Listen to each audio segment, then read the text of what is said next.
G'day and welcome to the GameDay Squad NRL Fantasy Show. I'm Stu, that's Dill, and we're the Fantasy Bros. We're back once again with partnering with GameDay Squad to bring you all you need to know to succeed in GDS Rugby League this season. Thank you all for joining us live once again on YouTube or Facebook. Dill, usually we'd be previewing the round of NRL ahead, but our focus shifts a little bit to something arguably more important to, well, at least 5.52 million of us Queenslanders. We know our counterparts from south of the border don't quite get Origin, but of course, without them, we wouldn't have a game. Dill, welcome, mate. Are we still calling you Dill, or would you rather go by GDS Cup champion? Yeah, I think I would prefer that second one there. Obviously, I did get up against JT in the GDS Cup. It came down to the wire, and my couple of picks of Harry Hayes on the wing, and then also Dylan Lucas got me over the line. So I'm really pumped about that. And as you know, we enjoyed that last game together. Unfortunately, the Warriors couldn't get up, but I was able to take that victory from the GDS Cup. And already Cal straight in, and he is now calling it the GDS Cup winner and Stewie. So that is perfect. I like that. That will be our intro from now on, I reckon. And you're right, mate. The Queensland versus New South Wales competition is one of the most important, I think, for all of us in Queensland. Like you said, New South Welshmen don't quite get it. In fact, we know quite a few people from New South Wales that have moved up here because it's much nicer to be up here, and it's much more of a winning culture, and we enjoy the heart and soul of our players in the Queensland versus New South Wales competition. And that's what we're here for tonight, is to preview that massive game that is coming to us in about an hour and a half. So we're going to go through all of our start sets, the updates to the team lists when they come through. And then we'll also give out some prizes, and we've got a few questions, I'm sure, that we fired your way. If you are brand new to the GameDay Squad platform, you have plenty of time to sign up. You've still got an hour and a half before that Queensland versus New South Wales competition kicks off. It is the only platform for fantasy sport for rugby league that you can play Queensland versus New South Wales. You can sign up, just download the app, go to the website, put in the promo code FB25, that is FantasyBros, FB25, and you'll receive 3 common 9-player packs. Plus, you can jump on, you can go to the Discord and look to trade and sell some cards through the marketplace as well. And then we've also got some unreal Queensland versus New South Wales packs that have just dropped a couple of days ago, and you can see those card designs on screen. They are looking fresh. Absolutely, mate. It'll be an action-packed next, probably hour and 15 minutes. We might have to give ourselves a bit of breathing room to log off and get our sides finalised, because I'm sure there are going to be some late-minute changes, like there always are. We'll preview those teams shortly. But, yeah, as you can see on screen, everyone, Dill has got that title of the 2025 GDS Cup champion underneath his name. We've come a long way. 12 months ago, you might remember, you had, do you actually remember what the caption underneath your graphic was this time last year? I think just a good bloke. I think from memory. Yeah, it was something like still a really nice guy. But yeah, I think GDS Cup winner has a much better ring to it. And hey, don't discount me, Cal. Don't just call me Stewie, mate. There's a 2-time GDS overall champion underneath my name as well. Let's not forget about that. But yes, obviously Dill is that final man standing out of all 512 competitors. He will not let any of us forget about that for a long, long time to come. So, hey, welcome everyone. Thanks for joining us. You've got not only the GDS Cup winner, you've got a couple of regular season champion wins to my name as well. If you don't leave with a couple of good tips after the next hour and 15 minutes, then I'm sorry, but I don't know what we can do to help you. All right, Dill, tonight, it wouldn't be a Fantasy Bros live preview show without some giveaways. We've got a couple of packs that we're going to open up and hand out some Queensland versus New South Wales players to anyone in the comment section. So start getting those comments in. Everyone that sort of contributes to the show, whether they just put in a little bit of banter, maybe ask us some question or tell us who they're going to play in their teams this evening. They'll all go into the running for some Queensland versus New South Wales players, and also one pretty special Queensland versus New South Wales player card. That can you just remind everyone, Dill, what does that benefit our Queensland versus New South Wales teams this evening? Yeah, so obviously The Queensland versus New South Wales competition, there is a salary cap there. So it's a little bit different to your starter or your champion where there's no salary cap as such. So you have to be considerate of the players that you are playing and the rarities that you have. Fortunately, a GDS Queensland versus New South Wales card does have a salary cap that is involved there. It is 600,000, but you do get a 1.4 multiplier to that. So rather than the gold card that it is usually worth, it is actually worth 1.4. So you get a much greater opportunity to score points there. So it's about picking those right players, using the right Queensland versus New South Wales cards, and then picking those opportunities to maybe play up in a silver or a gold player if you think they are going to have a big game. So that's the benefit there. We do have one to give away. As Stewie said, anyone that comments on tonight's show, whether that's who you're playing, who you're sitting, whether that's the score that you think that the top player is going to receive, we will put you into the wheel and we're going to have a bunch of cards to give away. And then that major prize will be that Queensland versus New South Wales card that you cannot quite see there, but it does have a tinge of maroon behind it. So we do know from what state, at least, that player is coming from. That's right. And you might have alluded to that a little bit earlier on today in the Discord as well. Indeed. Still, in about half an hour's time, the team list is going to drop for certainty of who's going to be starting in that starting 13 to kick off tonight's match. So we've got about half an hour until we're madly going to be refreshing our screens to see if the 13s on screen listed currently are correct. But mate, if there were any changes to either team, maybe let's start with Queensland. Could you see any changes that might happen, whether it's the makeup of the 13 or even some changes to the bench? Yeah, I was quite thrown last year when there was a number of changes across each game, and the big one is probably going to be whether Harry Grant starts or whether he starts from the bench. You know, we've seen in the past he has come on at the interchange player. Obviously, the player that's not there and the player that has been taking his hooker role was Ben Hunt. So because he's not there, I potentially could see Harry Grant still starting. And then it sort of leaves Tommy Dearden in a bit of a no man's land. I think it will be interesting to see how that he's been used and whether he does come into that hooking role or whether he plays sort of a floating lock type player. But I feel like Queensland's probably more set compared to New South Wales. What do you think about the New South Wales squad? Do you think there's going to be one big change based on the news we've seen earlier this week? The news you might be referring to, is that around the injury or uncertainty around some of the big players in Payne Haas or Stephen Crichton? Yeah, look, I feel like they're ready and they're good to go. We haven't heard a lot of information after probably 2 days ago where there was that footage of Crichton sort of limping out of camp, and Watson sort of came on and said that it was just a bit of a cork. He'll be fine to go. It didn't look great from the perspective of a New South Wales fan, if you were one, the way that he was sort of being helped off the field. But look, the reports are that he is good to go. They had sort of Campbell Graham there and Matty Burton to come in as maybe 18th man as cover. But if he's named on that team sheet, you'd expect that he'd be ready to go. And I think Payne Haas has been given the all clear as well. I actually think there might be some more movement through the Queensland team. You did mention the Harry Grant, Tom Dearden in a question. We've got a bit of a question mark about how Dearden's going to be used. Obviously, excellent cover through the halves. But it probably does make sense to even start him as a hooker for the first 15 minutes. It would only take one interchange to get Harry on the field, whereas if Harry Grant starts, we know he's been underdone with his hamstring, only played 55 minutes in return for the Storm a couple of weeks back. He hasn't played the full 80 in Origin for a long, long time.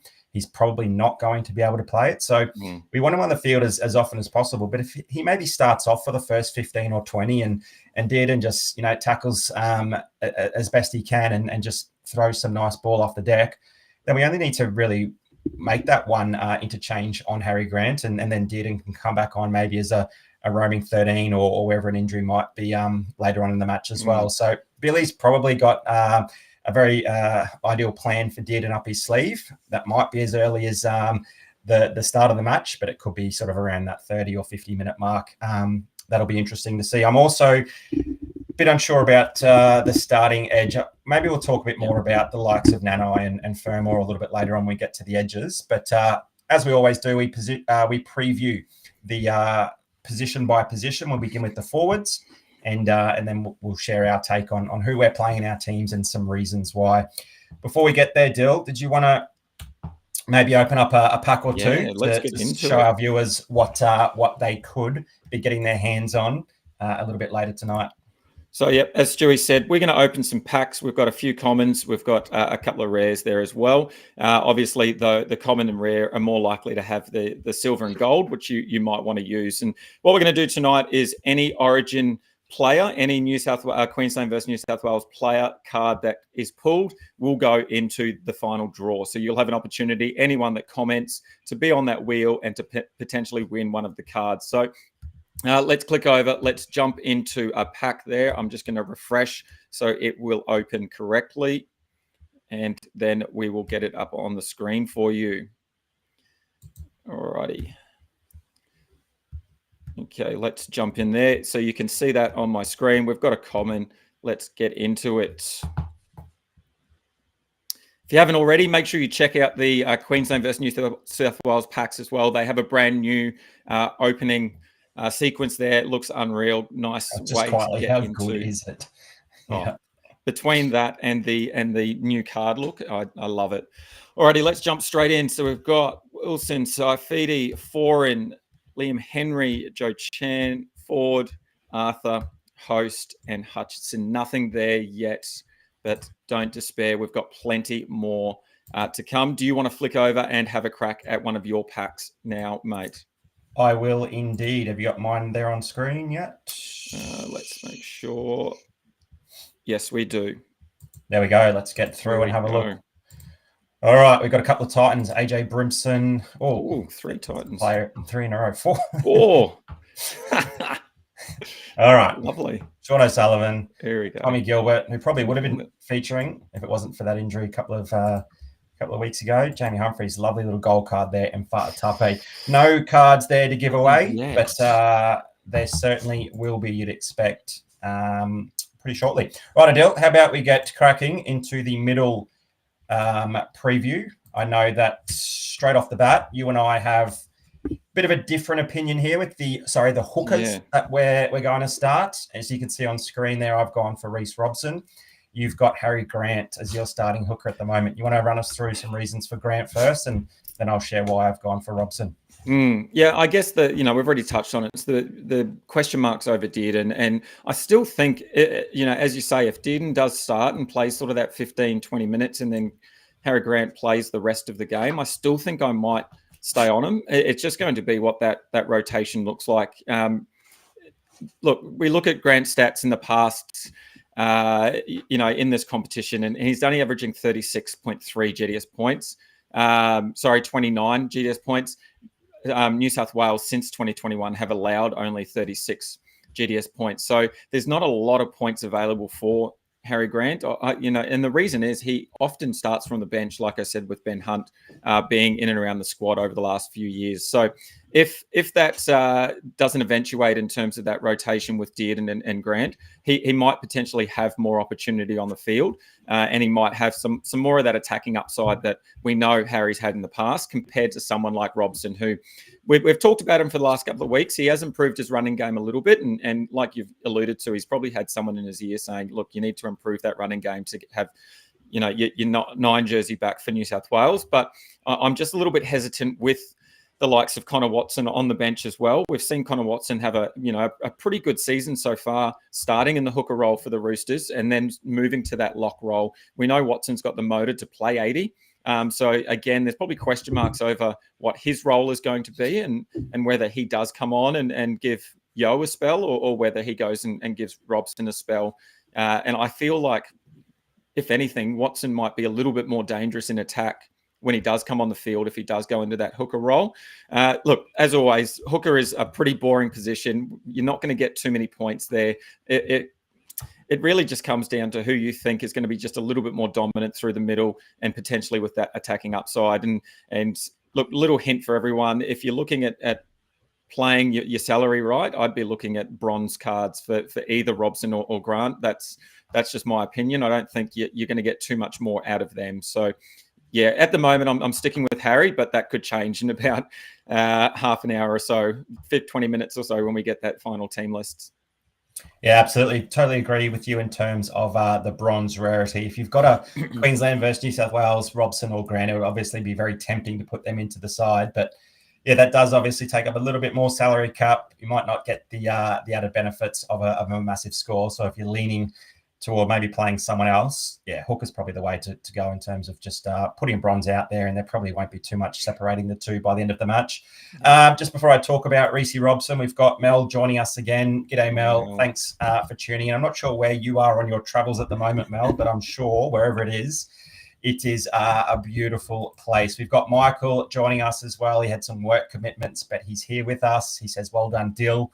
Obviously referencing your GDS Cup success. And Matty P Thank you. is here once again. A lot of the regulars. Matty P is also saying congrats on the GDS Cup win, Dill. And he's backing you in. He is going to be playing Grant. Yeah, look, I don't think you can go wrong playing either of these two guys. I will be referencing some stats by our good friend and your grand final opponent, Fire Breathers. JT's obviously doing some really fantastic things with the stats lab, and he's got some really good data together over the past 2 Origin seasons. Obviously, we've had Billy Slater as the coach, and his sort of strategy would be quite similar across those 2 years. We've got Loz coaching the Blues, so we might see something a little bit different the way that he uses his interchange players, and so it's really hard to read into predominantly what the Blues will do, but we've got a fair idea of, I guess how Billy might go about making some changes and using his bench from the Maroons' perspective. But for me, look, Harry Grant's numbers over the previous 2 seasons at least haven't been flattering at all. 27.3 points in 51 minutes. Obviously, he shared that number 9 role with Ben Hunt in the team, and without Hunt, that's likely to change, and those minutes are probably going to be up from 51 because we're still not entirely sure what Dearden will do. But look, he's coming back from that hamstring injury as well. He was out for a long time for the Storm there. What was it, 3 or 4 weeks? And then he only played 55 in his return. I'm not sure that he can go the distance. And I also see the Blues pack, probably being a little bit better than ours. And I can see, we know that Grant misses or drops off a tackle or 2 if he's tired, if his hammies are sore either side of the break. He might drop off a couple more than he might ordinarily do. And we know the demerits are really poor there in terms of Harry Grant. So Reece Robson, look, his numbers aren't much better. Let me say that to start. He averages 33.3 in the last 2 series, and that's from 65 minutes. He did play 80 in game 1 last year, but that was without a recognised hooker on the bench. Watson didn't play that match. And he had a really nice score in that match. But obviously after that, his minutes dropped below 70. He played, I think, 67 and 63 in game 2 and 3 last year. And Watson sort of filled in the last sort of 17 or so minutes in those matches. Watson obviously can play as a really good middle forward as well. So there is a world where they're both on the field at the same time. Yeah. It's probably less likely that there's a world where both Dearden and Grant are on the field at the same time, unless they're probably chasing points and wants plenty of speed around the middle there. So, yeah, look, for me, it's maybe more so a case of flipping a coin, but backing Robson's fitness over Harry Grant and also that Blues pack is probably maybe a little bit better than ours, meaning that they might be on the front foot a little bit more frequently, and Robson could take advantage, maybe some tired forwards just before the break, or throwing a short ball to someone close to the line and getting a few attack stats that way. It wouldn't surprise me to see Harry Grant score more points, but look, there might not be too many in it. I'm just probably taking the fitness and maybe the playing in a better pack. Yeah. Yeah. Look, and you go back to the stats last year, for example, Reece Robson across the 3 games averaged 33 points. At the same time, I mean, Harry had, like you said, that 27, plus he had like an 8 or 9 in that as well. So his average was a lot lower than Robson. So it's quite a tough thing to go back and have a look at some historical data as well. As you say, the coaches obviously have their own game plans and they sort of change year in, year out. Plus the makeup of the sides are often different. So it's quite difficult to sort of predict how we're going to go about it. But we do our best based on the stats that we've got and hope that some of those defensive patterns, etc., are sort of, stock standard, the way that teams attack and defend. So, yeah, we probably have to premise that. We are using historical data, but sometimes, obviously players are going to go above and beyond that. But yeah, I think you're right. I think it's a bit of a toss of the coin, and it looks like most people are sort of going the way of Harry Grant in the comments. Sif Kanga going for Grant. we also, Melissa is in Mykonos. There you go. It must be nice. Hopefully there's a nice Aussie pub there somewhere for Melissa to be able to watch the game tonight. Skip's also in the comments as well, and he's going to play an Origin Grant. That is very bold of Skip tonight. Very bold indeed. You do have one fan though, mate. You've got Jack in the comments. Jack Ganley, welcome, mate. You are running Robson as well. So pretty even, sort of heading towards Grant at the moment. But like I said, 10 minutes away, that could all change. Who knows? Can we just take a moment to applaud Mel's dedication? Not only is she in one of the most beautiful places in the entire world, the beautiful, lovely Greek islands in Mykonos, but she's spending that time to join us on our stream as we preview Game 1 of Queensland versus New South Wales. Thank you very much, Mel. Hope you're having a wonderful time and hope you go well tonight as well. Dill, our middles. We've got 4 similar plays. Obviously, we're going for 5 middles. We can play 3 on our field. We've got the flexibility of having a hooker, middle, or an edge forward on our bench, and we can play up to 2 bench forwards. You and I have both gone for the safety, I think, and playing 5 middles. It's probably hard to force an extra hooker in there, and we know that the edge forward position, isn't littered with good choices. So to me, it makes sense that we're playing 5 middles each. The 4 similar ones are Isaiah Yeo, Payne Haas, Paddy Carrigan, and Mitchie Barnett. We're pretty we're in agreement with those 4, but then there is one difference. We're staying in the Queensland pack, but I've gone for Tino, and you've gone for Ruben Cotter. I'll throw it to you, mate. You can kick things off. Why Cotter over Tino? Yeah, and this is probably where I did have that toss-up between Tino and Cotter. And for me, it just has purely come down to the opportunity that I think Cotter has. We know he's that player that is made for this kind of arena. We've seen it plenty of times. He just gets in and does the hard yards and the dirty work, and he does it with those long locks flowing. But we've seen him play a number of different roles in the team as well. He's played through the middle. He's played on the edge. But like I said, it's that work ethic and tenacity that never seems to cease. He seems to be chasing down everything, whether it's a kick at the line, whether it's chasing down a player in defence. He's always there. The thing I like about Cotter, he's played 80 minutes on 4 occasions since 2021. And one of those games he did start on the edge, which he, based it right now. That's where he's starting. And he scored 55 points in that game, which was his highest score in the Queensland colours. You compare that to someone like Tino, who's been in some really good form for the Titans. He's sort of been pushing that almost 80-minute role. He seems to come off and have sort of a 5, 6, 7-minute spell and then is straight back on the field. But I just don't think he's that kind of player that is going to play the 80 minutes. And I feel like Cotter potentially could. I think he's got more opportunity. And I think with that time on the field, Cotter can rack up some more points potentially there. And that's probably all it comes down to. If Tino gets more minutes, I'll be a little bit annoyed and I'll have to go back to the drawing board. But that's where I think I'm at the moment, is Cotter purely based on the potential minutes.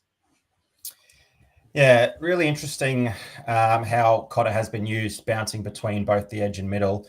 In what, maybe 10 minutes time, when the 1 hour team lists are released, we might be revisiting this. So it wouldn't shock me to see Bo Fermor named there as a starting left edge. I don't really see him as an impact player of the bench.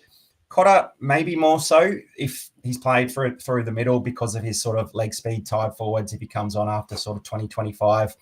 But yeah, Cotter's done a job, whether it's 80 minutes on an edge, 70 minutes floating through an edge in the middle. His PPM has been about 0.58 across the past 2 seasons. So, we're probably not going to get a massive score from him, but he will have plenty of minutes on the field, and you'd expect him to get through his work pretty well. And he tends to go up a gear in that maroon jersey. You notice him a bit more than you probably normally do in a Cowboys game. But yeah, look, the Bo Fermor on the bench, maybe he's just been being hidden there away from the sort of the media for his debut, and he might be a late starting spot there on the edge. Wouldn't surprise me at all. But yeah, I just don't know where they're going to use Fermor or for how long and why he's in the team if he's not going to have a decent role. Whereas, yeah, Cotter probably floats between the 2 positions. He might just take the sting out of the game for the first 15 or 20. He might then rotate in the middle for a little bit, and his minutes might be down if sort of Fermor plays out the rest of the match. So, yeah, I'm really important questions might be answered in about 10 minutes time. But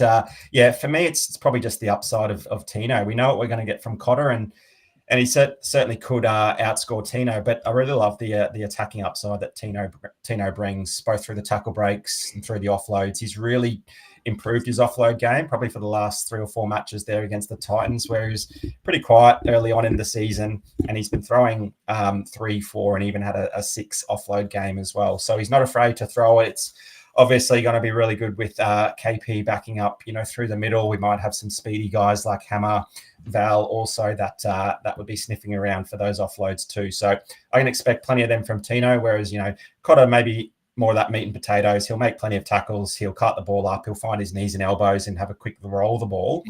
But yeah, there's probably not that much upside. In 2023, Tino averaged 43 minutes. He didn't play last season due to the ACL, obviously. But yeah, he's been unreal at clubland for the Titans, and no disrespect to them, but he's playing alongside 16 much better blokes this tonight. So you'd expect him to sort of go up a gear as well. He doesn't need to play 73 minutes with a 6-minute stint on the bench. He might only need 55 or 60 minutes, to score a really good score. But he's going to want to go toe to toe with Payne Haas and a couple of those big props from New South Wales. So he'll want to be on the field, and I'm sure Billy will want to use him to get at some of those big boys as well. So yeah, I'm really excited to see him rip and tear for the Maroons. And having him in my team and cheering him on is only going to make things sweeter when he barrels over the top of a couple of them and scores a try. Yeah. I would be happy either way, to be honest, whether I played him or not, if that happens. But yeah, look, on Tino's minutes, over the last few seasons in terms of Queensland versus New South Wales, look, I've got data going back to 2021, so I can only talk on up to there. He's averaging about 47 minutes on the field since 2021. And obviously, Tino there, again, he's had a few different roles across that time, whether it's starting at prop, starting at lock, or even off the bench. And he's had a couple of opportunities where he's got up to that 55 sort of mark as well. So, yeah, the question marks are going to be, does he stay on the field for that 55, or do we see it closer to that 45-ish mark that he's played in the past? So, like you said, there could be some questions answered very soon. And if Fermor does come in, then I think it's an easy pivot for a lot of players or a lot of coaches, that maybe have Cotter in the side. If he doesn't, there might be some further question marks over who has more minutes and who has a bigger impact on the game. So, yeah, I think it's at the moment, it's a 50-50, and then we'll just see what happens in about 5 minutes' time.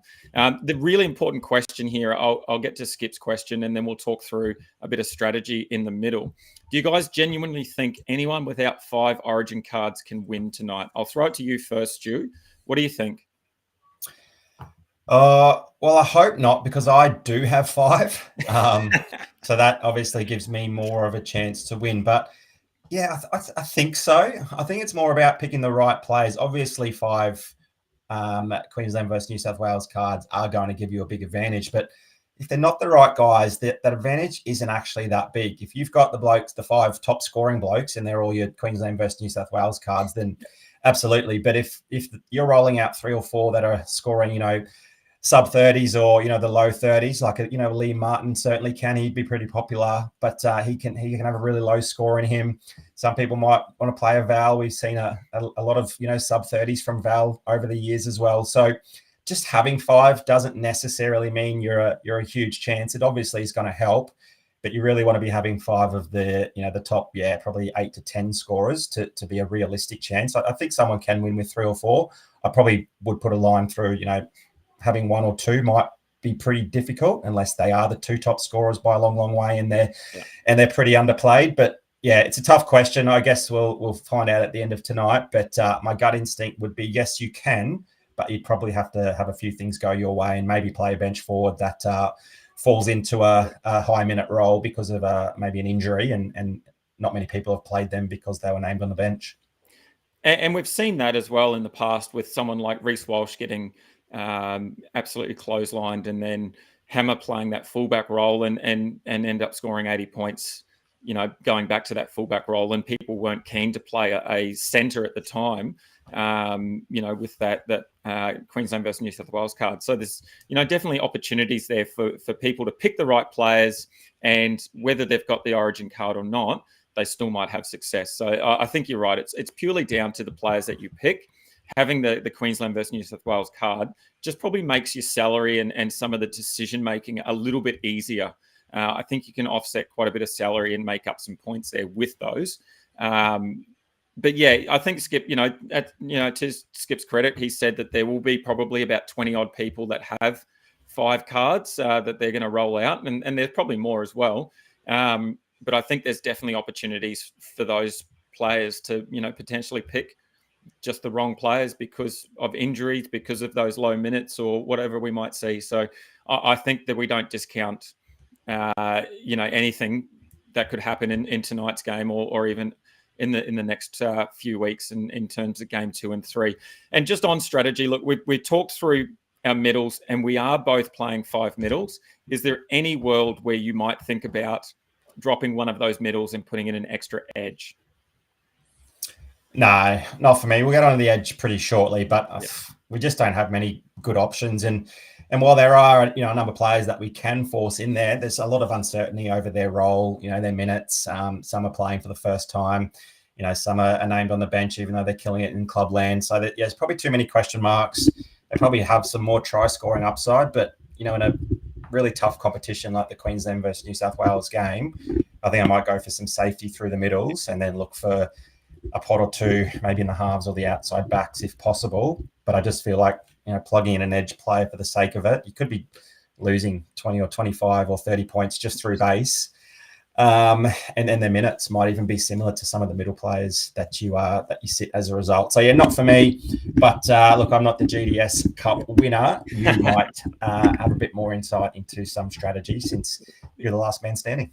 Yeah, I'm with you though at the moment. I'm playing safe and sticking with the 5 middles. And the reason is that we've seen generally middles scoring just that little bit higher in averages since that 2021. So the stats that I've got there, the average score for all middles since 2021 is that 40-point mark. So for me, I think that's a pretty good sort of baseline to be considering, that anything above 40 points from those players, I think I'll be pretty happy with. We obviously see sort of a decrease in points scored from a GDS point of view in the Queensland versus New South Wales competition compared to a normal NRL game. So your expectations probably need to be a little bit lower as well. But yeah, for me, the middles, they tend to average more points. So I'm just going to go the way of the middles, be safe there. Maybe I might play a higher rarity in something like a Haas or a Carrigan, who we know, should put in a big performance no matter what the sort of situation in the game. That might be an easy way to get a few more points there and not have that higher rarity score you a 10 or 15 points. So that might be an option that I'm looking at as well, where, I might play a silver or gold in one of those or both of those players, or if you do have that Origin card, that Queensland versus New South Wales card, then you'd definitely be looking to play one of those for someone like Yo, Haas or Carrigan for sure, I think. Sweet as. Hey, Dill, we might just stall for the next minute or two while we wait for some team lists to drop. I think it's time for some more packs. I'm going to share my screen first. Perfect. And I've got my pack ready to go just while waiting for teams to drop. If anyone there in the comments is refreshing their Twitter feed and want to paste a team in as soon as it's named, please do so. I think there might be some changes with the edge forward position, and rather than starting to break that position down, let's get some cards open first, and then we should be able to talk a bit about those team lists. So perfect. I've opened up another 9-player common pack. Remember the rules. If there is any Queensland versus New South Wales player taking the field tonight, they will be given away to someone that has interacted with us during tonight's show, and that'll happen at the very end. So about 7:45-ish, so that we've got enough time to jump off and finalize our teams. But let's see who we've got. All right, there it is. We've got a Silver, Beau Fermor. Lovely. Donahue, Corey Waddell, Keeley. We've got a Silver, Stephen Crichton. Lovely. Blake Moser, Tui, and one of the B. Smiths. So there's a Fermor and a Stephen Crichton Silver. Lovely. probably have to be pretty brave to play one of those, but that is certainly somewhere that you could get quite different and put up, particularly if Fermor gets named. That'll be quite interesting. Yeah. Right, have you got a pack ready to go? Yeah, let's get a pack in there, and then let's hope that we can see if that team is named. Alrighty, let's kick it off here. So we've got Derby, Papali'i, Hopgood, Tupanua, Johnston, Campbell Graham. He might make a cameo there. So I'm going to put him down as a potential Origin player. So we'll give out that Graham as well because he is on the team sheet technically, just a long way down. All right, have we got teams yet? Let's have a quick squiz. I remember this feeling last year where everything changed.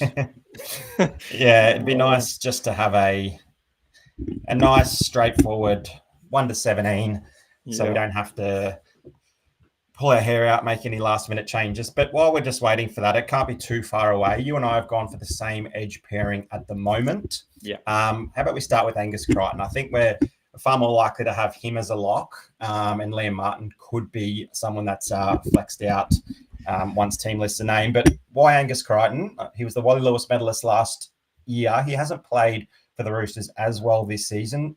Can he get back to how good he was last year? Yeah, I think he can. He's another one of those players that kind of takes it to another level when he puts on that blue jersey. And yeah, we haven't seen him as dominant for the Roosters as we have in previous seasons, but I also think in general that Roosters side is so different to what we've seen in the past. And they're sort of, they're playing a sort of different style of footy that maybe is moving away from Crichton a little bit. But I think here is where he's just going to absolutely blow up.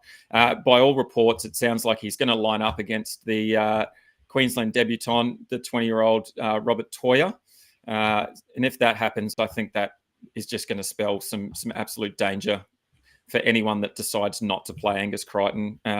Look, if we've got Angus Crichton and Latrell Mitchell next to each other with a 20-year-old on debut, I think that could be a very, very scary combo, and I think they're going to cause a lot of havoc there on that left edge, as long as that's how they line up. Did you have anything else in terms of potentially where they might line up there, or is that sort of the mail you're getting? Yeah, I think that's spot on. I think we'll have Crichton, Latrell, and Brian To'o. Yep. And on the Queensland side, it will certainly be Rob Toya there on the right, probably Xavier Coates as well on the wing. That's still not confirmed, but that's looking likely. It'll be Cherry Evans and at this stage Jeremiah Nanai, and those two pairing up again. That is a big area of concern. So you can expect the Blues to be sending a lot of traffic down that left edge, and we'll probably talk about it a bit more during the halves section. But does Moses or Cleary play on that side? I think it might be Moses. Keep Cleary and Martin and their defensive structure together on the right. But I can see plenty of ball going from Cleary to Moses out the back, and then he's got a couple of options in Crichton, Latrell to OG. That's a pretty scary side. So having an Angus Crichton card there to maybe he might fall over the line once or twice. Look, his numbers weren't that amazing last season. He only averaged 41.2 points across 75 minutes.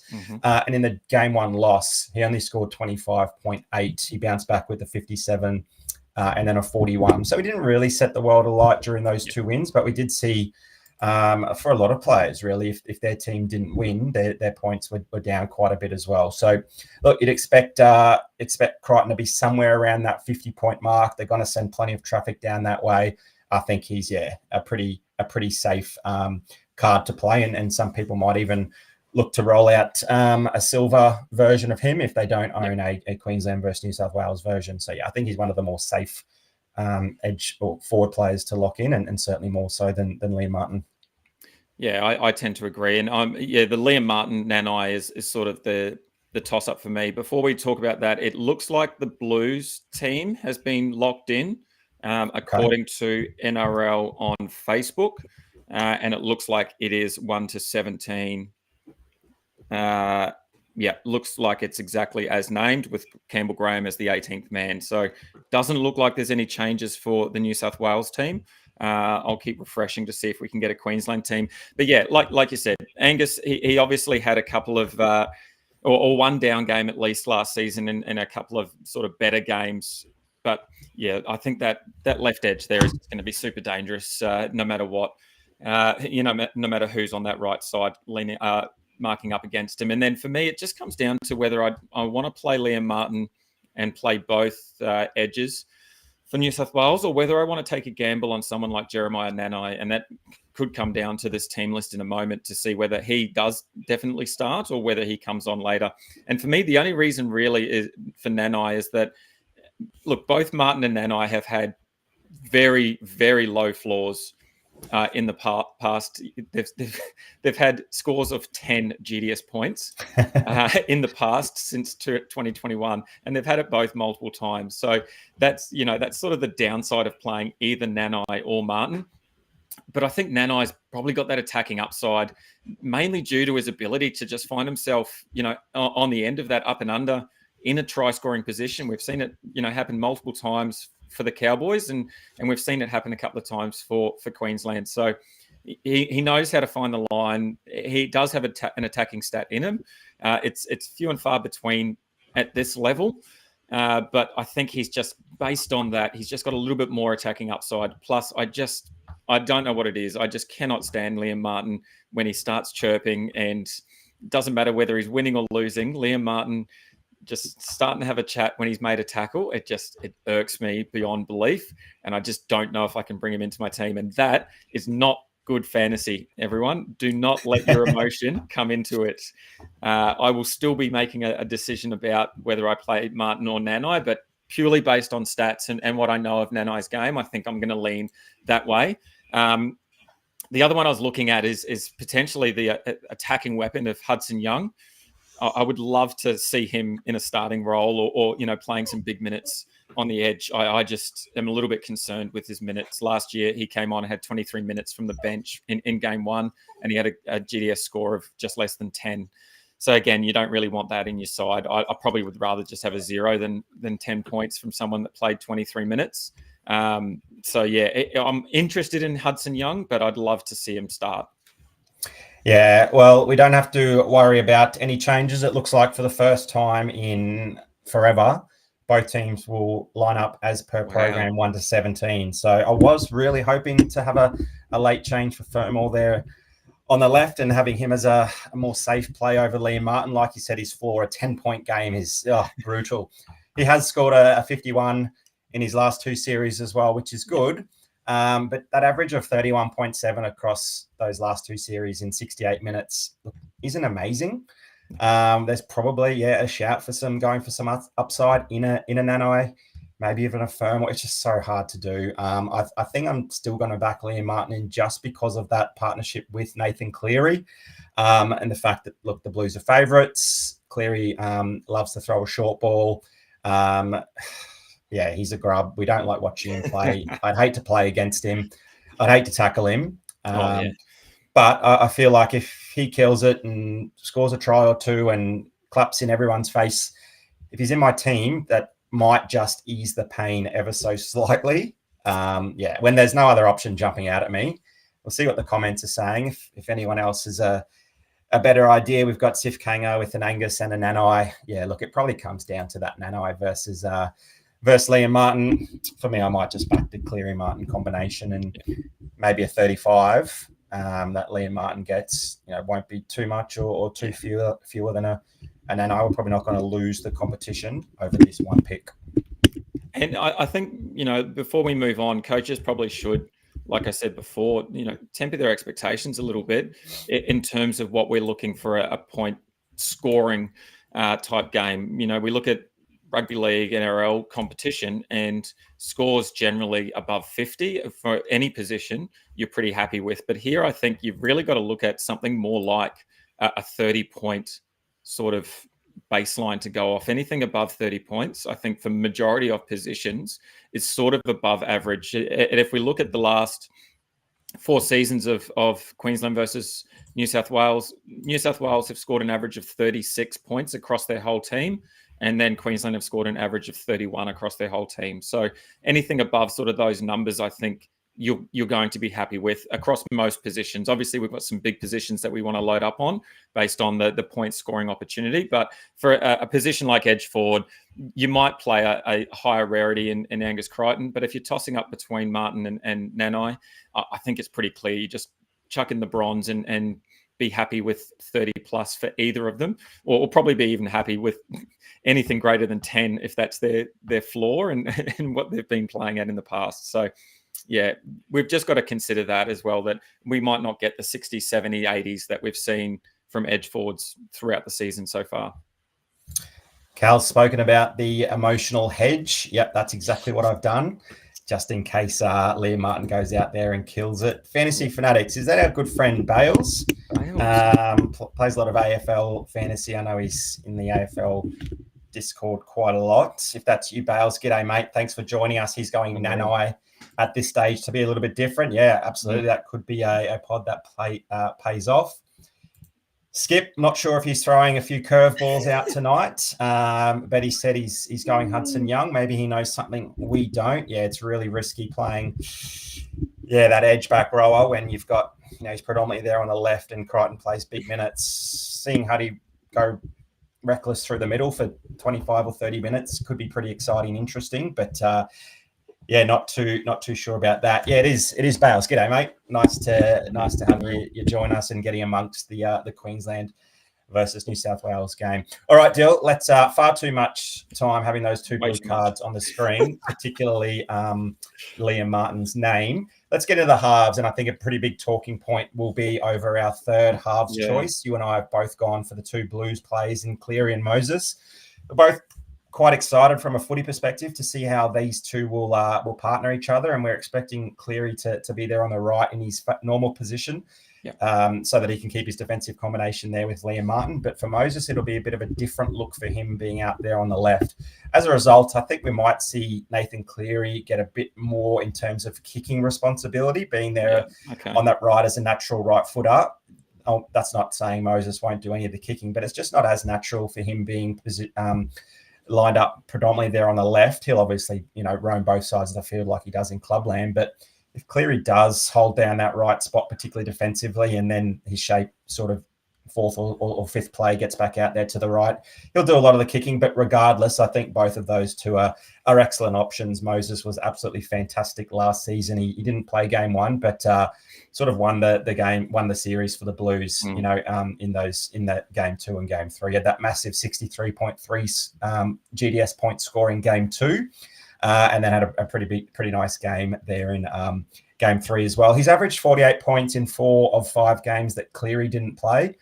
Cleary hasn't featured since game 1 in 2023, where he scored a 45. But look, we know Cleary is one of the most dominant sevens in the game, and he hasn't really taken the Origin arena by storm yet. He's done everything that you can do in clubland, but he hasn't really shown that he's going to be that New South Wales 7 for the next, 8 or 10 years. So this might be the season that he really puts his hand up, and that partnership between those two from a Queensland point of view is very scary. But also on the other side, it could also mean that they try to overplay each other's hands too much and get in each other's way. And, maybe it might be a little bit clunky and disjointed, even if it is so for 15 or 20 minutes while they're still finding things out, then I'd love that. But I think that's a pretty dominant halves pairing.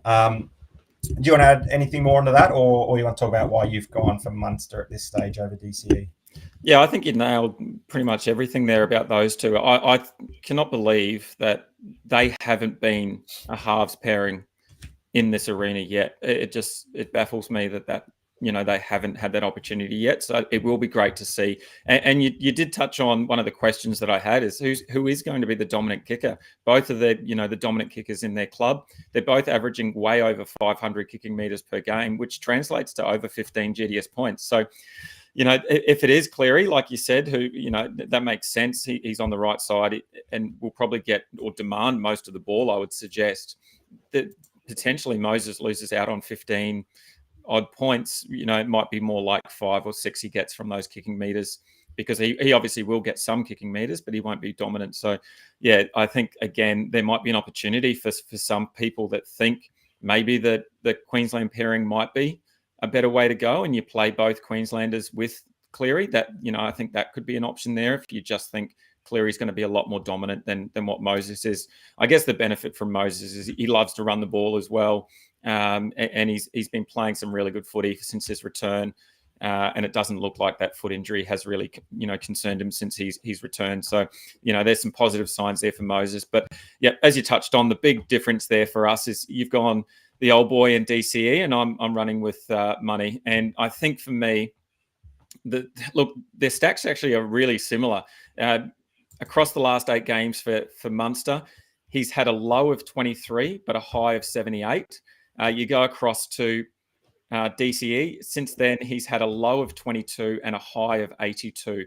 So their sort of floor ceiling is very similar in terms of what you're going to get from both players. I would suggest that DCE is probably a little bit more organised, a little bit more thoughtful and considered in his gameplay, whereas Money seems to like to make it up on the spot, which can be both a negative and a positive, I think, for GDS scoring. And I think that's where I'm sort of targeting, is that potential positive in Money to just get the ball in his hands, not have much on, step 4, 5, 6 times and make a couple tackle breaks and maybe even a line break in that one play. And I think he's going to be the difference. If Queensland are going to go on and win this game, I think it's going to be on the shoulders of Cameron Munster. I think, he's going to have a massive, massive opportunity to score some points and to put us into a really good position going into game 2. Across those 8 games that Money has played since 2021, he's averaged 22 and a half tackles, 112 running meters, and 3 tackle breaks per game. So that gives him an average of that base and power of 43 and a half, which is a really good spot to be in. I think I'd be happy with that.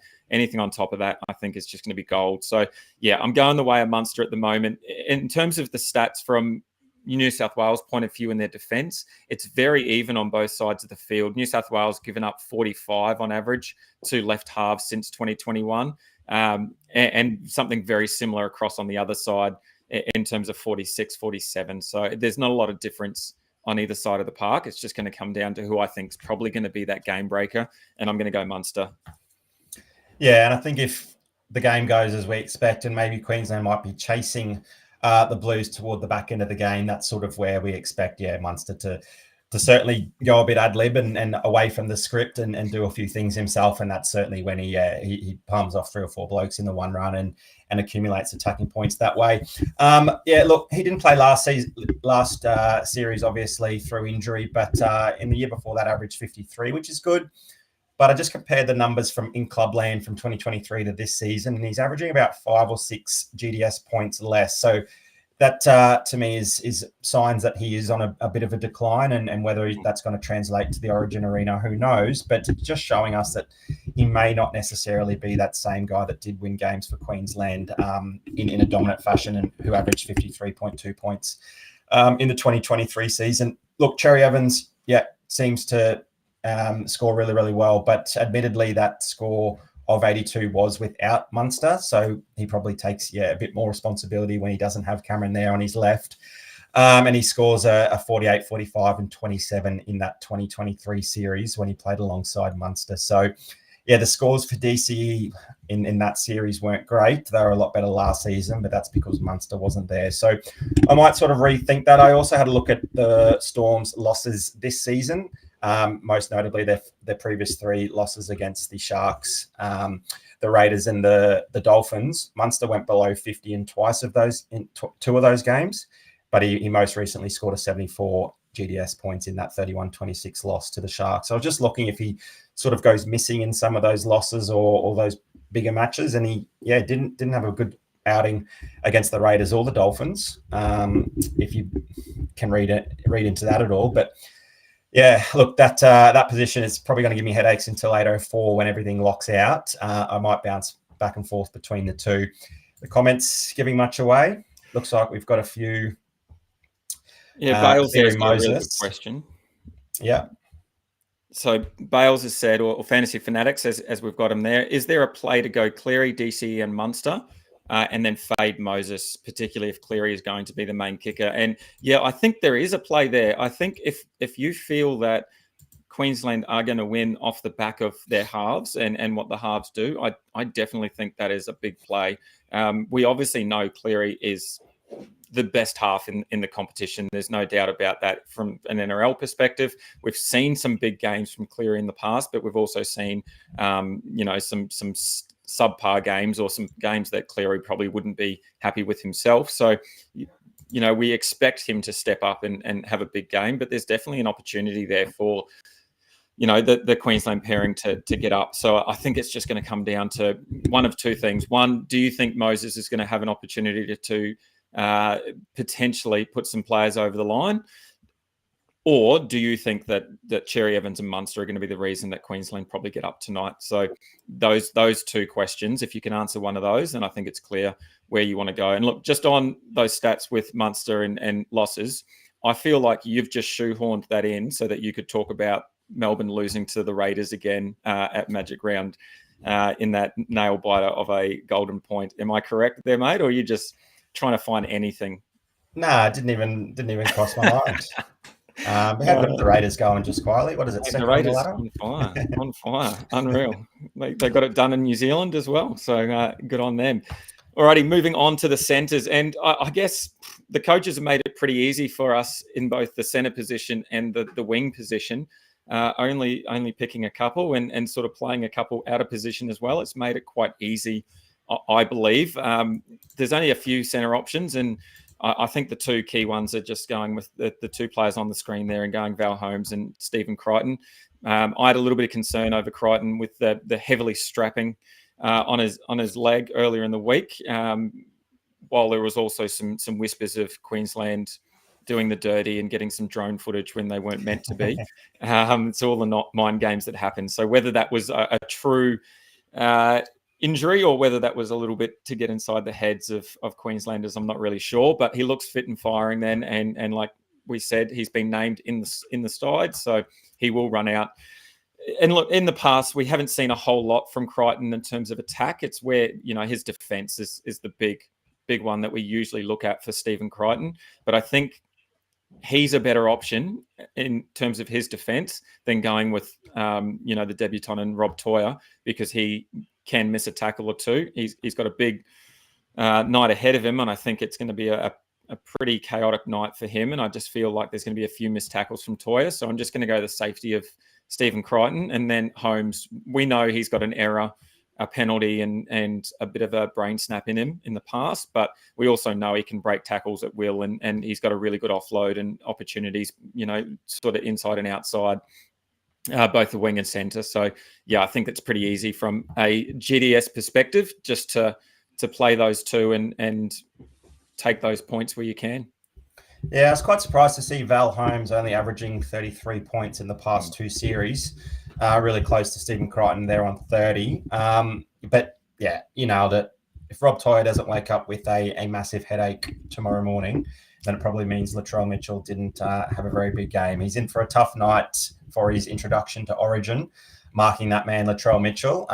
He's going to find that going really tough. Yeah, every tackle break that Latrell Mitchell gets is likely to be, somewhere around the Rob Toyer vicinity as well. So every time Latrell breaks a tackle, then it's Rob Toyer might be going back in negative. So yeah, it's probably one to look at. Good on him for getting the call up. Billy's obviously got plenty of faith in him there. And look, he may not be there game two, regardless if we win with a couple of boys coming back and maybe Val moving back to a centre or that sort of thing. But let's just hope he really aims up. And if he has a massive game and outscores a Crichton or Holmes, even though he's not in our team, I'm sure you and I will both be cheering. But yeah. Centre position, fairly easy. Let's just hope Rob Toyer goes well on debut.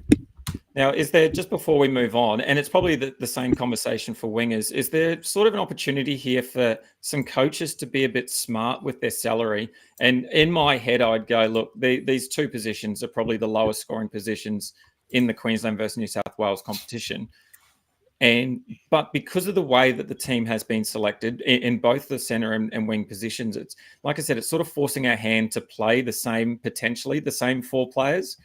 Is there an opportunity there for someone to be sneaky and play maybe a gold Val Holmes when everyone else is going to play their bronze? And because we already know that majority of coaches are going to play that player, you're going to get 10, 15 additional points on top of your Val Holmes score. Is that a play, or do you think that's just a bit silly and you're just making it a little bit complicated? I think with the centre position, yes, but absolutely for the wing position.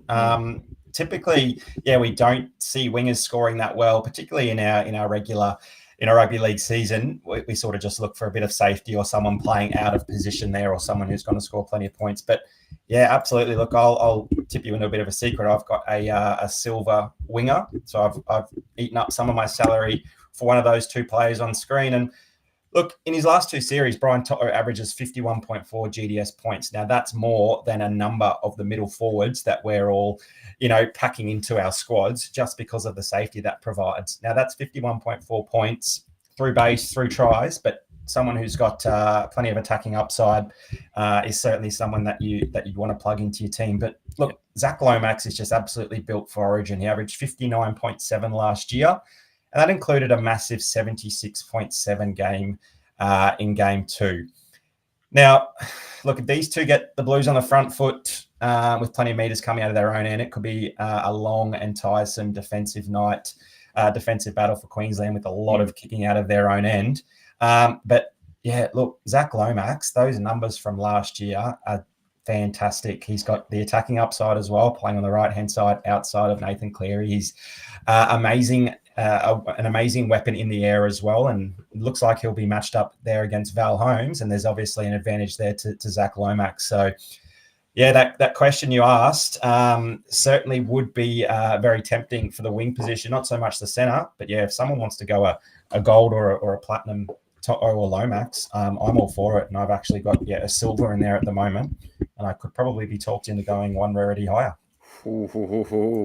Again, it does come down to the balance of your squad and the salary cap, obviously, and you've got to be within that salary cap. The Queensland versus New South Wales cards obviously help that a lot. I currently have a platinum card in my side as well, which that takes up a lot of salary cap, and that makes some of the other positions a little bit more difficult. I won't say what position it is, but I think it's a player that pretty much everyone will be playing. So I'm looking for that potential upside there in a higher rarity. So yeah, it's an interesting way to go about it, and I think that's where potentially you might see some difference in scores, and potentially a team that doesn't play all 5 special card positions, or the Queensland versus New South Wales cards. Might be where they get up is based on where they place their salary, or where they think the most important positions are going to be for those points. As you said, To'o, Lomax, they both scored really well over the last few seasons. I think To'o since 2021, he's averaging 51 GDS points, which, yeah, like you said, we're talking about middles that we're getting into our sides, and I think To'o is definitely one that will play, and Lomax the same. And I don't think Coates really has an opportunity to score at all well, unless he finds the line 1 or probably 2 times is sort of the only option I would suggest that Coates is going to get much of a score there. So I think it's pretty easy. Set and forget those and play around with your rarities. Yeah, I think if you want to choose the biggest pot of the whole night, that probably would be dropping one of these blokes for Xavier Coates. Mate, fullback position, we've gone the same as well. So our backs are looking very similar. We've gone the Hammer, Latrell, both they're both playing the centres. So we're just going for the one actual fullback, and we're fading KP. Is there just a bit of uncertainty around, KP's ribs, his form, and maybe just a bit more safety in the likes of those 3 on screen ahead of him? You've nailed it. What I'm actually hoping, and I never really want a player to be injured, particularly not a Queenslander. But what I'm kind of, potentially looking forward towards is that opportunity that maybe Hamiso Tabuai-Fidow moves back to the fullback role, and KP maybe moves into a centre position. Maybe he's off the field and Fermor goes into that centre position. I just the form of KP at the moment, like you said, the ribs, he's just not quite looking there for me at the moment from from a new NRL perspective and from a Newcastle perspective. So yeah, I'm just a bit concerned what is going to happen in this game. We've seen Ponga have some great games. We've also seen him have some poor games in this arena. So I think that the 3 safe options is Latrell. Obviously, we've talked about lining up against Rob Toyer. He and Angus came out the other day and said, we are absolutely going to make his night miserable. And then Edwards, I think, is just an easy play. We've seen scores of 61 and 50 from him, which is sort of in line with the average that Queensland gave up to Teddy since 2021 as well, giving up sort of 56 points to Tedesco since 2021. So it's sort of the same as normal for Edwards coming in. We'll play both sides of the field, I think, as well, and probably have a good connection with Cleary and Martin, like he does in Clubland. So I think those sort of three pick themselves. And then if you want to be fancy, you could go a Ponga. If you want to be super spicy, you could go a Coates or one of the other centres in Toya maybe as your third option on the bench. But for me, we talk about it each and every week: playing safe, playing smart. It'll be those three, and then the rarities will be where I sort of, in those three players, I think they've got the best upside and the best scoring opportunity. So that's where I'll be sort of putting most of my salary in, I would suggest. Particularly Mitchell. I think if you've got a Queensland versus New South Wales Mitchell card, I think you've got to play him. If you've got a gold, I would even think playing a Latrell Mitchell with gold, I think that's going to have upside for you as well. Yeah, I agree. Look, I think Hammer, his speed there on the left edge there, and his link-up play with Val and Munster on both sides of him will cause a bit of trouble there for the Blues. And I think having him there is a great spot for him. And if he finds himself as a fullback, then probably some more points coming his way there. But Ponga is probably the one way that we can get different. Not for you and I, but I'm sure there'll be plenty of Pongas. Maybe that's another emotional hedge. If Ponga goes well, Queensland are probably more than likely going to be the victors. He won't be in our team in terms of GDS point scoring, but that's where the emotional hedge comes in. Dill Edwards probably just gets through his 250 meters like the other two outside backs, and a 50-point game for him is probably expected and probably standard. We've got a quick question here from Fantasy Fanatics. Thanks for joining us. Of course, Bales, he's got 700K salary left. Who are the picks of players you would put your salary on? I already have salary on Cleary, DC, and Munster. He's got a Cleary card. Good on you, mate. Well done, Bales. Lovely. Yeah. Wow. What a pick. Yeah. Yeah, I'd probably be thinking someone like Latrell, and then maybe Haas and probably Carrigan is sort of where my head would be for that, spreading it out that way. And then if you've got any left over, maybe, like you said, play a silver in your or gold in your centres. In your wing position, as majority of players are going to be very similar there. Yeah, I like it. Just the one bit of advice is use up that whole 700K. Maybe make a list of who you think is going to be the highest point scorers and prioritize their cards. Bales, I know you're a bit of an AFL man. If you're struggling for some NRL cards, let us know, and we'll see what we can do to help you out. But use up all of that 700K that you can. Prioritize your Payne Haas, your Paddy Carrigan, and then even get spicy and throw a bit extra on Latrell and maybe the Hammer. Yeah, I love it. And if you ever want to get rid of that Queensland versus New South Wales Cleary card, my DMs are always open, Bales, so just hit me up, mate. I've heard that Cleary's not as good as what everyone thinks he is. All right, let's jump into one more pack opening. So we've had a couple of decent cards in Fermor, Crichton, and I included Campbell Graham, but he's obviously hasn't made the side. He's the 18th man. Let's open a couple of rare packs, shall we? So I'm going to share my screen, and I've just opened a rare 9-player pack. Let's see if we can get some more Origin players. We've got a gold Haas. Dylan Edwards gold. There we go. There it is. Lovely. Couple of platinums there. Fletcher Sharp gold. And we finish with another in Teague. So there's a Edwards there to go into the prize pool as well. Righto. Awesome. I'll get my rare pack opened, and then we'll work out how we're going to get these cards out to the winners. We will have to do it super quick.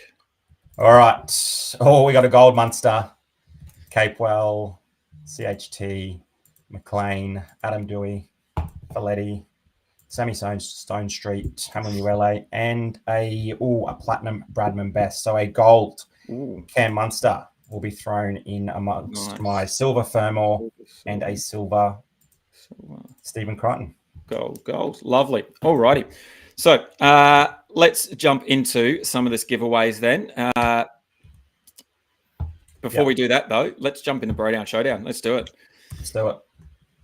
All right, so usually we go through Bro Down Showdown each and every week, and we pick 3 positions. So we spin the wheel, pick 3 positions, and then we pick our 3 players that we think are going to top score. Tonight, a little bit different. We're going to do it a little bit differently. And tonight, we have spun the wheel and found 2 positions. We had to pick 1 from New South Wales and 1 from Queensland, and we are going to have the combined scores as our final total score going head-to-head. So, again, this is an opportunity for you to win some more cards simply by commenting. So if you think that my combination of Brian To'o and Ruben Cotter are going to defeat Stu's combination of Zach Lomax and Patrick Carrigan, make sure that you comment Dill. If you think Stu's going to get up in this Bro Down Showdown special, then comment Stu, and we will announce some winners on our next show. So it's really easy to do, and I'm sure we'll have some great cards to give away then as well. Usually the way that we do it is we open a pack and we'll give away some cards based on whether it's 2-1 or 3-0, but obviously this is going to be a little bit different, so we've got something a bit special for you over the next few weeks for giveaways there. Straight away, everyone jumping in, getting on Stu. Cozzy, I thought we were friends, mate. That's okay. You might, as well. Stu might put a cutoff. Maybe 20 or so minutes into the game to get those comments into the YouTube video as well. This will go up on YouTube as well. So if you forget to comment, make sure you do that by about the 20-minute mark, and anyone who's entered will have a chance to win. Mate, that giveaway that we alluded to earlier, there it is. Let's get into it. Alrighty, so everyone that commented, we have put you into the wheel, and let's get that wheel up on screen now. So I need to stop sharing that. Mate, they're all coming in for Stu. They do not think that I am going to have a win in Bro Down Showdown. That's fine. Okay, we've got the wheel on screen. That should be there now. You should be able to see your name if you commented. I'll just leave that up for a second to give anyone 1 more minute to comment or to check if they have commented. I've tried to keep track of everyone that has sent through a comment. But if you do not see your name there and you are in the chat, quickly jump on now. There is a Daily Cherry Evans Queensland versus New South Wales card to give away, plus those other cards that we pulled, the Silver Fermor, the Silver Crichton, the Gold Edwards, the Gold Munster, and I'll give away the Silver Graham as well. Oh, finally, thanks, Cal. One person backing me, backing the GDS Cup champ. Thank you, Cal. I feel better now. Good. All right. No one else in the chat wants to get on. No one's missing their name. So let's do it. We're going to spin. So this first spin is going to be for the Silver Fermor. I think it's the first card we pulled. Is that right? And Crichton, both of them. Both of them. All right, here we go. Silver Fermor, Silver Crichton. Silver Crichton.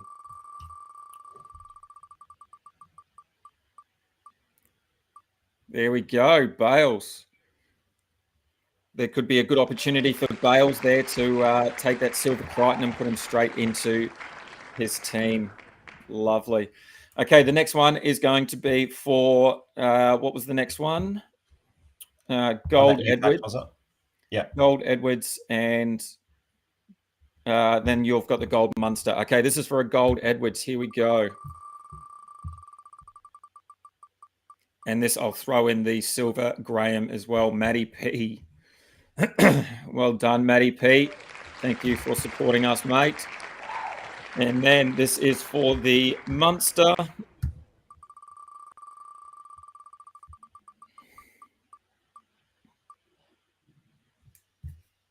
Oh, it's going to get over. Teresa, well done, Teresa. The Gold Munster for Teresa. Well Gold done. Munster for Teresa. All right, now it is 7:44. We're about to get to the major prize. We haven't discussed this at all, but I'm just thinking I'm feeling really nice tonight. Should we put those 3 players back into the wheel and give them an opportunity? I think so, yeah. They've won some good cards, but we shouldn't exclude them from winning the big card. Yeah, I love it.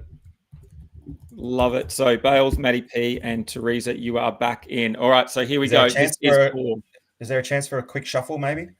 Oh, yeah, let's get a shuffle going. I like it. Good idea. There we go. There we go. 7 shuffles. Lovely. They're looking good. All righty. I should have changed these colors to just blue and maroon. Hey? Sorry about that. Alrighty, this is for the DCE Origin Queensland versus New South Wales card, and the grand prize winner is Jack Ganley. Well done, mate. Jack Ganley, congratulations. Thank you for supporting us, for commenting, for getting involved.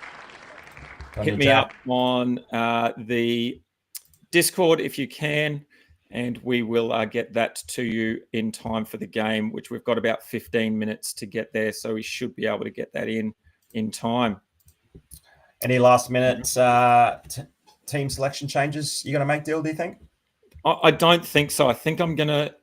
Well, I already did say that I think I might change to Nanai, and I think I've gone ahead and done that while we've been sitting here talking. So the Martin to Nanai switch has happened. I think outside of that, I think I'm going to stick with Harry Grant over Robson, Cotter over Tino, and I think that was the differences. Was there any others that I missed? And then your Munster over Mike Cherry. Yep. I think I'm awesome. Those. Yeah. How are you? Are you looking the same? Yeah, I think I'll just lock and load. Too stressful making those last minute changes, and then it's always if I didn't change it, I would have come this place. All righty, mate. Well, thank you very much. What a good way to kill that hour and 20 leading up to the game. We've only got 20 or so minutes until the game kicks off. Thanks very much, everyone, for joining us. Like always, great to see a couple of new faces for the Queensland versus New South Wales Game 1 live show. Make sure you join us in 3 weeks' time. That'll be Wednesday, June the 18th. We'll do something really similar with a couple of more cards to give away for the Game 2 live preview. Thanks very much for joining us, Dill, or should I say GDS Cup winner or champ. Yeah. Thanks very much, everyone who commented, everyone who asked. Hopefully, we've steered you in the direction of one or two tips that can get you up that leaderboard. Good luck, everyone, and may the best team win. Up the Queenslanders. Have a good night. Hopefully the game goes well. Hopefully your team goes well. And like we said,